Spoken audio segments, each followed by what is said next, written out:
Hello, dear colleagues. My name is Al Muhammad, and today we have high-grade stenosis of the superior sagittal sinus in the dorsocaudal segments. The patient was female, 51 years old, non-smoker, and she had 3 years ago a thrombosis of the superior sagittal sinus.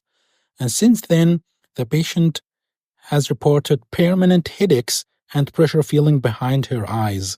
She describes the headaches as if her head would explode, especially when she sneezes, coughs, or laughs. And these symptoms have restricted her everyday life extremely. She was desperate and has already visited many international medical centers. The patient was prepared with a dual antiplatelet therapy with aspirin and prasugrel, which we've tested and verify now. The results are at the bottom right corner. For this intervention, we need a venous as well as an arterial approach. Our plan is to navigate the stenosis and perform a venous PTA and then to implant the stent. And here we go. We introduce the vertebral catheter in the short femoral sheath, navigate the aorta, and then we navigate the right common carotid artery. And now we move to the internal carotid artery. And now we are in the origin of the right internal carotid artery. And now we use the venous approach to introduce the neuron max long sheath in the short femoral sheath. And we navigate the way with the guiding wire, and then we can push the long sheath neuron max in the origin of the internal jugular vein. And now we perform a venous roadmap. We just inject the contrast agent through the artery and wait for 2 or 3 seconds, and then we continue the fluoroscopy, and that's how we get a venous roadmap. And now, as you can see, we have reached the distal segments of the internal jugular vein, and now we need an overview to see how is the anatomy. This is the arterial phase, and here we see the venous phase, and as you can see, there is a high-grade stenosis of the superior sagittal sinus in the dorsocaudal segments. And now we try to push the neuron max long sheath all the way along, but as you can see, the tearoma wire cannot pass the stenosis, and that's why we will pull it back and take a smaller instrument. And we've decided to take the Neurospeed PTA ballon catheter because it's a little bit small, and to perform the PTA with this Neurospeed ballon catheter, and then we can take a bigger balloon. We're preparing the PTA balloon catheter Neurospeed.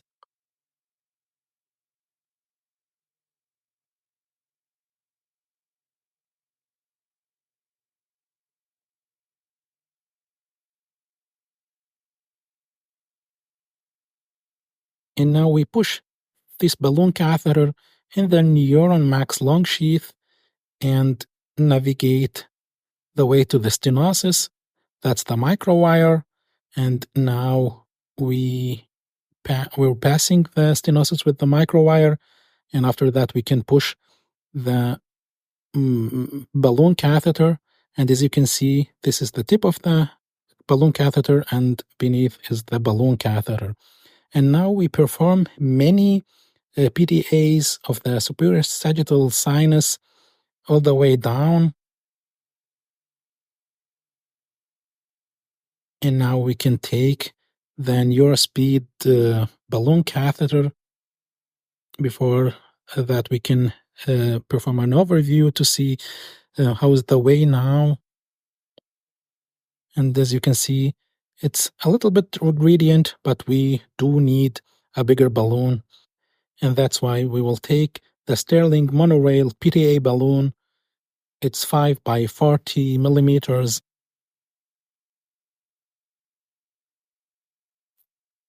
And now we're preparing the balloon, injecting the contrast agent in the hub, and then attach the syringe, and then pull it and knock on the syringe to remove every air in the system. And now we are pushing the balloon into the Neuromax long sheath. And now we will try to navigate the stenosis another time. This time it would be very easy compared to the beginning because we've performed already many PTAs all the way along. And now we're pushing the balloon into the stenosis. And here we perform a good PTA with this stronger balloon to achieve a very good lumen of the superior sagittal sinus. And now we retract the balloon out of the system. And now we need the stent. And for the stent, we need a little bigger microcatheter. It's the Neuroslider 0.027 inches. And now we're shaping the tip of the micro wire and pushing the micro system in the long sheath Neuromax, and we're navigating the stenosis again. And as you can see, it's very easy now. And now we're pushing the stent through the microcatheter.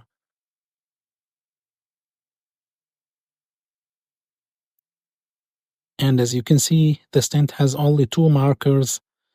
And now we're retracting the microcatheter to deploy the stent. We've reached the middle point of the stent and we're deploying further. And now we've reached the proximal end of the stent. And now we push the microcatheter into the stent to gain an access if we need it. And this is the overview to see the results of our intervention.